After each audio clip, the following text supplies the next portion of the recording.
Most moves in Pokemon have pretty high accuracy. A majority of moves hit 100% of the time, sometimes even bypassing accuracy checks altogether. This video is not gonna be about those moves. There's like a million of them, we'd be here all day. Nope, today we're looking at the least accurate moves in Pokemon. My name is Matt, and Eliza and I will be talking about whether their high chances to miss are warranted, and which ones are worth using. We'll be looking at all the moves with under 80% accuracy. Alright, let's get started. First up, the 75% accurate moves. Let's kick things off with Magma Storm. Heatran's signature move is actually pretty good despite the low accuracy. It's 100 power, which is pretty strong, but what makes this move stand out is the fact that it partially traps the target. As long as Heatran stays on the field, the target will be trapped for 4 or 5 turns. In Gens 4 and 5, they took 1/16 of their max health and residual damage each turn they're trapped, but in Gen 6 it was buffed to 1/8. Between Magma Storm's trapping and moves like Toxic and Taunt, Heatran is able to overwhelm stall Pokemon and eventually delete them from the game. It can't learn Toxic anymore, but oh well. Despite its low accuracy, Magma Storm is one of the best partial trapping moves in the game because it has the strongest initial hit. Next up, Sleep Powder. It does exactly what it says on the box. It puts the target to sleep. That's a powerful status condition to inflict, so even though it misses a lot, it still gets used pretty often. Spore is a strictly better move on paper, because it's 100% accurate, but it's held back by a couple of factors. For one, Spore isn't learned by many Pokemon. In fact, you can only teach it to mushrooms. Parasect, Breloom, Amoonguss, Shiinotic, Toedscruel, Brute Bonnet, that's it. So its limited distribution helps keep it in check. Another way Game Freak balanced Spore was by making the Pokemon that learn as slow as molasses. The fastest Spore user is Breloom, with an uninspiring 70 base speed, which makes logical sense. I think most people could outrun a mushroom. Hey Elias, could you outrun a mushroom? No.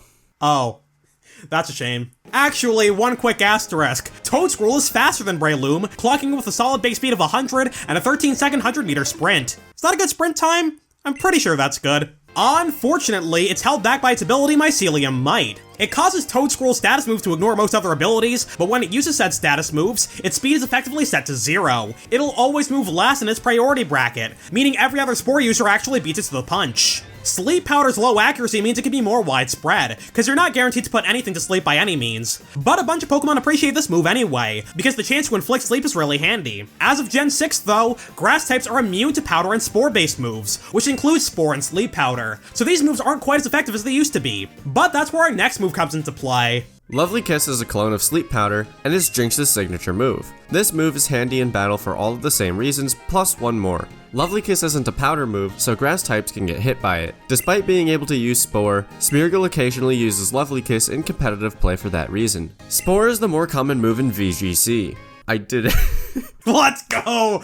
That was literally a third of the sentence, and that took you a full minute! But if you wanted help against grass types, you'd go for the next best choice. There's no other sleep moves that are more than 75% accurate, so Lovely Kiss is a no-brainer in that case. And you know what, while we're on the topic, Sweet Kiss is the same move, but it confuses the target instead of putting them to sleep. Confusion isn't as good as status to inflict though. Sleep immobilizes the target for a few turns, but there's no guarantee Confusion will do anything. A confused Pokemon has a 50% chance of hitting themselves and losing a turn, and the effect lasts anywhere from 1 to 4 turns. But it's entirely possible they don't hit themselves on turn 1, then snap out on turn 2. Confusion can be an annoying status to deal with, but unlike the non-volatile statuses, it doesn't provide a consistent benefit. Paralysis will always cut your speed, Burn will always cut your attack, Freeze will probably make your opponent frisbee their switch into the ocean, you get the idea. Plus, there's other Confusion moves with better accuracy. Is Sweet Kiss the worst move of the universe? No, not really, but there's usually going to be better moves to use. While we're talking about inflicting statuses, let's take a look at Poison Powder.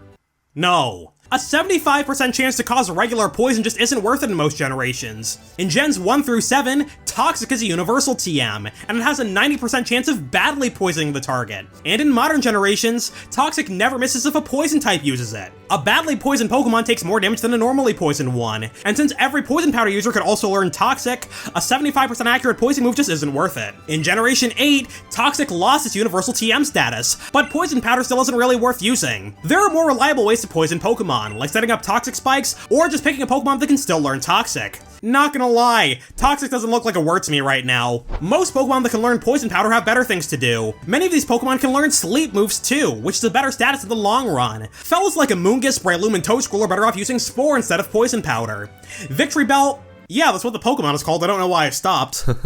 Victory Bell, Venomoth, and Vivillon get very little value out of poison as well, because they mostly function as sweepers. The letter of the day is V, apparently. Venomoth and Vivillon can also run Sleep Powder, which can buy them more time to set up. Stun Spore is in the same boat as all these other moves. It's 75% accurate and it paralyzes the target. Paralysis is a solid status condition, because not only can it prevent the target from moving, but it also cuts their speed. In early generations it quartered your speed, and starting in Gen 7 it halves it instead. There's better paralysis moves out there, but some Pokemon still use Stun Spore because it's the only choice they've got. A Diet Thunder Wave is still going to be pretty handy. Speed stats are super important, because they determine the turn order in battle. So even if your opponent doesn't lose any turns to paralysis, the speed drop can still be the difference between life and death. Thunder Wave is a better move overall because it's more accurate, but there's still kind of a trade-off. Thunder Wave can't hit ground types, but Stun Spore can't hit grass types. And of course, electric types are immune to them both. Next up, 2 normal type moves with no secondary effects. Mega Kick, no. And Slam, no, absolutely not. God, please, no.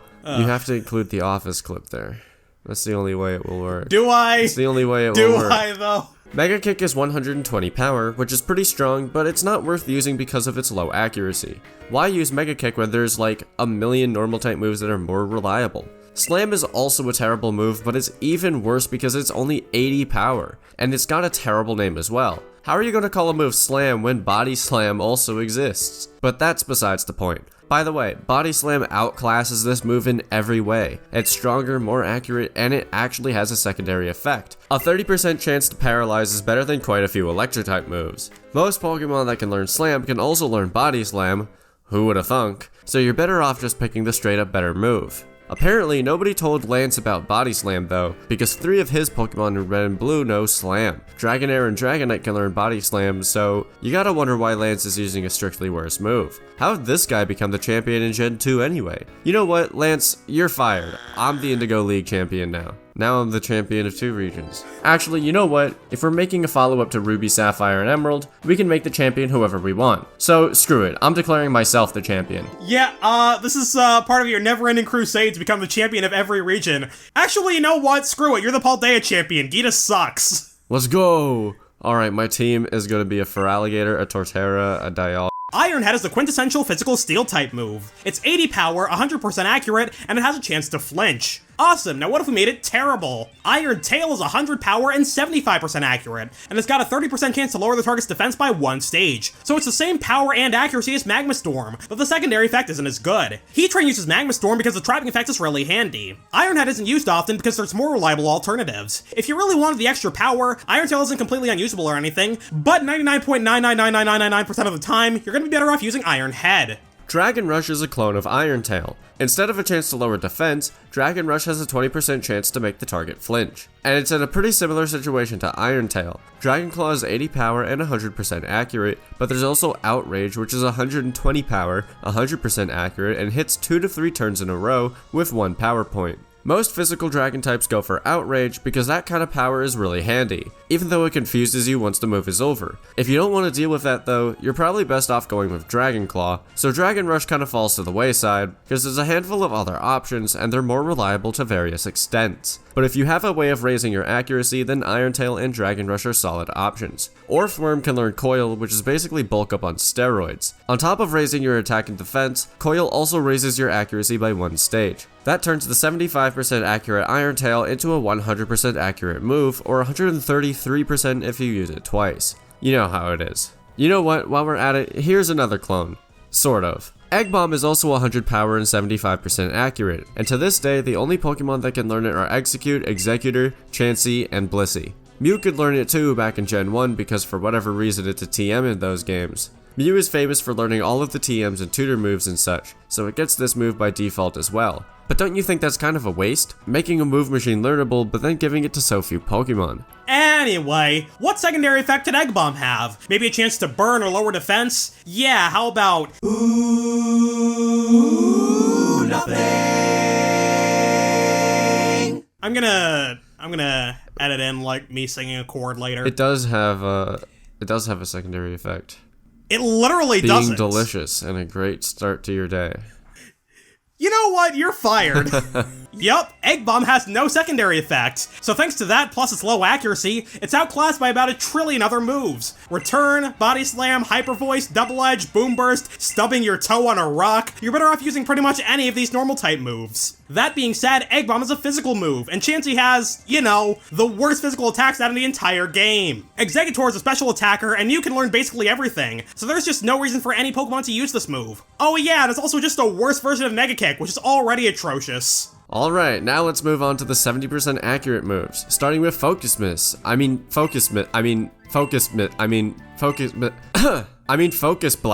It's a 120 power special fighting type move, with a 10% chance to lower the target's special defense. This move does see use competitively, but it's not the greatest move in the universe. Ideally, more special attackers would get Aura Sphere as a coverage move, which is weaker, but it never misses. But a lot of Pokemon can only learn Focus Blast, not Aura Sphere, so Focus Blast is their only choice for special fighting type coverage. And a lot of Pokemon do need that coverage. Psychic type Pokemon have a hard time dealing with Dark and Steel types, so Focus Blast gives them a super effective option. Ghost types also appreciate fighting coverage, because these two types do neutral damage against nearly every Pokemon in the game. The only exceptions are Hisui and Zorua and Zoroark, which are immune to both of those types. Everything else gets smacked by either Shadow Ball or Focus Blast. If Aura Sphere was given to more Pokemon, chances are Focus Blast would fall off the map for the most part. But that's not the world we live in, so catch me missing 5 Focus Blasts in a row and fainting. This next move is one of the worst in the video for sure. Smog is 70% accurate, and it's only 30 base power. But wait, there's more, and it's worse. It was only 20 power back in Gen 1.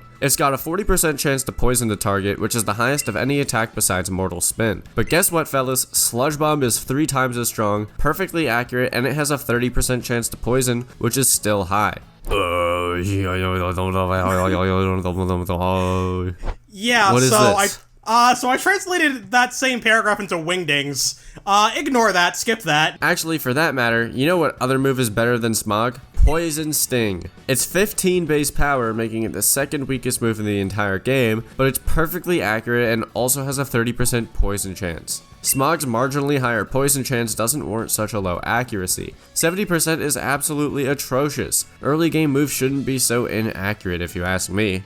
But here's 3 moves that are worth using despite their low accuracy. Sometimes. Blizzard, Thunder, and Hurricane are 70% accurate, but they're some of the strongest moves of their respective types. They were all 120 power at first, but a metric ton of moves got nerfed in Gen 6, and these 3 were just some of the many victims. Nowadays, they're 110 power, which is still strong, but not as much so. But that's not all they have to offer. Hurricane, Thunder, and Blizzard have a chance to cause status conditions as well. Hurricane has a 30% chance to confuse, Thunder has a 30% paralysis chance, and Blizzard has a 10% freeze chance. Why is Blizzard's chance lower than all the others? Because getting frozen is basically a KO. There's no guarantee you'll ever defrost. Freeze is the most unbalanced status if you ask me. It was especially busted in Gen 1 when Blizzard was 90% accurate. On top of that, in the Japanese Gen 1 games, Blizzard had a 30% chance to freeze. And back then, freeze basically was just a KO. You'll never defrost on your own in Gen 1, and even now there's no guarantee you'll ever unfreeze. So the lower chance for Blizzard to freeze is definitely warranted, even nowadays. On top of that, these moves pair really well with weather. Blizzard never misses in snow, and back in the Stone Age, it also didn't miss in hail. Matt, your Stone Age was literally less than 2 years ago. I said what I said. That makes Blizzard the go-to ice dab for hail and snow setters, like a Bomb of Snow and Alolan Ninetales.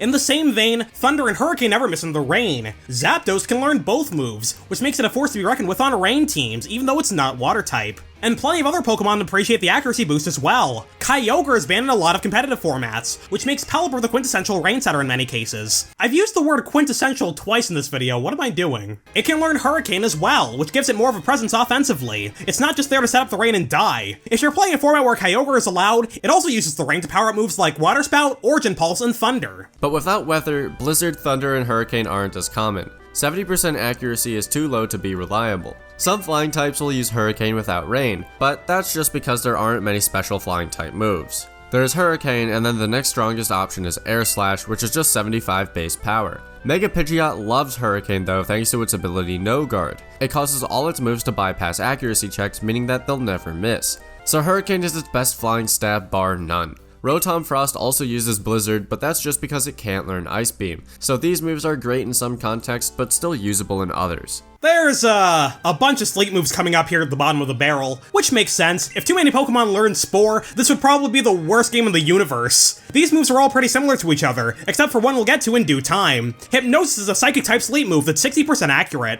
It's pretty much just a worse version of all the other sleep moves we've talked about, but it can hit Grass types, which is nice. Sleep is still a strong status condition, so some Pokemon will use Hypnosis because it's their only way to inflict sleep. One fun fact though before we move on, Hypnosis was 70% accurate in Gen 4. Well, not exactly. It was buffed from 60 to 70 in Diamond and Pearl, but it was changed back to 60 for Platinum. That makes it the only move to change accuracy in the middle of a generation, outside of Legends Arceus. There's one use case for Hypnosis that's particularly infuriating, but we'll get back to that in just a second. While we're talking about outclassed status moves, Supersonic is 55% accurate and it inflicts confusion when it hits. That just makes it a worse version of Sweet Kiss, which is in turn a worse version of Confuse Ray. And there's a bunch of Pokemon that can learn Supersonic and Confuse Ray, so you probably won't see Supersonic all that often after you beat a game. For more videos like this, subscribe. For more videos like this, subscribe to MEPlaysGames. Shout out to Enrique Abreu for the super thanks on our gym leader video. We are out of things to say about sleep moves, but here come two more of them. Sing and Grass Whistle are 55% accurate, but this time they're pretty much the exact same move. Grass Whistle isn't a powder move, so it can put other grass types to sleep. You know how we just said we were out of things to say about sleep moves? Well, we lied. Buckle up, fellas. Dark Void is a signature move of Darkrai, and it puts both opponents to sleep in a double battle. When it was introduced, it had an 80% chance to hit each Pokemon, which meant there was a 64% chance both of them would wind up snoozing. That doesn't really make a difference in the grand scheme of things, because Darkrai is a mythical Pokemon, which means it's always been banned from VGC, the official doubles format. Mythicals were allowed for a few months in Sword and Shield, but Darkrai wasn't in those games, so who cares? So Dark Void is just an upgrade over Hypnosis in singles. Fellas, I haven't been entirely truthful with you. That's an American Dad reference. Anyway. I've never watched a single episode of American Dad, and I'm proud of that fact. It's surprisingly good. Darkrai's never caused problems with Dark Void in VGC, but you know who did? This dummy. Since Smeargle can learn nearly every move by copying it with Sketch, it would use Dark Void in VGC, in hopes of shutting the opposing team down entirely. A 64% chance to put both opponents to sleep is nothing to snooze at. That's more likely than hitting one Pokemon with Hypnosis. So you know, Smeargle was kind of a freaking problem in VGC. That high a chance to just turn your opponent's team off was pretty busted. So after Smeargle caused a whole bunch of trouble in Gen 6, they nerfed the move in Gen 7. Smeargle could still copy Dark Void, but it'll always fail if the Pokemon using isn't Darkrai. Oh yeah, and they also made it garbage anyway. Dark Void was nerfed from 80% accuracy to 50% accuracy in Generation 7, so despite Darkrai never causing issues with its own signature move, it was nerfed to Kingdom Come anyway, even though the Pokemon that did cause issues with it can't use it anymore. Darkrai has only been usable in unofficial singles formats. An 80% sleep chance pairs well with its ability Bad Dreams, but not overwhelmingly so. Darkrai got punished for crimes it didn't commit, even though the actual perpetrator got thrown in jail. Since Smeargle can't use Dark Void anymore, the move just doesn't exist in VGC now. Nerfing its accuracy effectively did nothing for the VGC metagame. But you want to know something? Literally none of this was even necessary. Dark Void was banned in VGC in 2012, so they could have easily just banned it again, instead of nerfing it to oblivion. What a mess. Now Darkrai has to use Hypnosis in Ubers because Dark Void is a straight up inferior move in singles. His own signature move got Smeargled into obscurity. You hate to see it. This is the infuriating use case for Hypnosis we were talking about earlier. Dark Void should be the better move. We talked about this next batch of moves in a recent video, but Dynamic Punch, Zap Cannon, and Inferno were pretty bad. Like Dark Void, they're only 50% accurate. On the plus side, they're pretty strong moves, and they're guaranteed to cause statuses if they hit. Dynamic Punch always confuses, Zap Cannon always paralyzes, and Inferno always burns. The power and secondary effects are good and all, but 50% accuracy is too low to be usable in most circumstances. These moves pair well with no guard, but they're unreliable otherwise. On average, you'll do more damage with other moves, like Flamethrower and Thunderbolt, so you're better off using other moves with lower status chances. And finally, we've reached the bottom of the list. The least accurate moves in the game are Guillotine, Horn Drill, Sheer Cold, and Fissure. They hit 30% of the time, and for good reason. They're guaranteed to one-hit KO the target if they hit. OHKO moves are pretty dumb and pretty uncompetitive, so they're banned in many unofficial formats. They also weren't common in official doubles formats until Ting Lu decided otherwise in Gen 9. It's got access to the ground-type OHKO move Fissure. Moves very rarely get banned in VGC, so Fissure Ting Lu is legal. It's one of the bulkiest Pokemon in the game, so it's able to stick around for a million years and fire off multiple fissures in a single game. The The chance of landing one fissure is 30%, but hitting at least 1 out of 2 is a 51% chance, basically a coin flip. And the chance of knocking something out obviously goes up the more you use it. Ting-Lu has the bulk to stick around and use Fissure multiple times, so the strategy picked up steam when the Ruin legendaries were legalized in VGC. Even if Fissure misses, it still serves a purpose. A failed Fissure pairs really well with another move Ting-Lu can learn, Stomping Tantrum. By default, it's 75 base power, but it doubles to a whopping 150 if the user didn't do anything with their attack on the previous turn. So that could be something like a move failing, you getting fully paralyzed, hitting yourself in confusion, but most importantly, it doubles in power if you miss your previous move. So if you hit Fissure, congrats, you just deleted an opponent from the game. But if you miss, then you have a 150 power stab move to use next turn. Fissure works especially well against defensive teams because Ting-Lu will have a lot of chances to use it. So Oko moves aren't terrible per se, just really situational and really risky to use. You need a Pokemon with enough bulk to go for them multiple times in a game, and you also need to know when to use Oko moves instead of normal attacks. Alright, we've been going for an hour and 5 minutes. We're really good at recording scripts, guys.